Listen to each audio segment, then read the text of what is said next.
ছাত্র সংসদ নির্বাচনের পরে এই আগামী জাতীয় নির্বাচনে জামাতের জয়ের ব্যাপারে আপনি কতটা আশাবাদী? জামাত ক্ষমতায় যেতে পারে কতটা 60% 50% আমার কাছে মনে হয় যে জামাত গভর্নমেন্ট ফরমেশন করতে পারবে। কত পার্সেন্ট যদি পার্সেন্টেজ হিসেবে বলি? কত? 80% এর কাছাকাছি আমার কনফিডেন্ট আছে। 80% কনফিডেন্ট।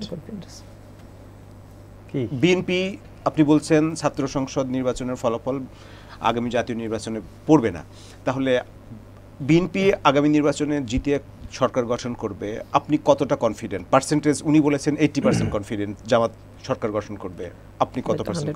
সাদ্দাম ভাইয়ের বক্তব্যের বিপরীতে বক্তব্য দিব না, অনেকগুলো অনুষঙ্গ রয়েছে। যেমন ধরুন মাহমুদুর রহমান মান্না ভাই তো দুইটি, আপনি জানেন যে দুইটি বড় বিশ্ববিদ্যালয়ের তিনি দায়িত্ব পালন করেছেন, দুইবার বিপিজিএস হয়েছেন, বা সর্বশেষ 19 সালে ঢাকা বিশ্ববিদ্যালয়ে যিনি বিপি হয়েছেন, খুব বিতর্কিত নির্বাচন ছিল, তিনিও রাজনৈতিক দল গঠন করছেন। এখন তারা ন্যাশনাল ইলেকশনে কতটা ইম্প্যাক্ট করতে পেরেছেন সেটি আমরা সবাই জানি। ছাত্র সংসদ নির্বাচনে কোনো প্রভাবই আসলে ন্যাশনাল ইলেকশনে পড়বে না বলে আমার মনে হয়। আমি আসলে খুবই কনফিডেন্ট যে ইনশাল্লাহ জনগণ যদি ভোট দেয় তো ইনশাল্লাহ বিএনপি বিপুল ব্যবধানে সরকার গঠন করবে।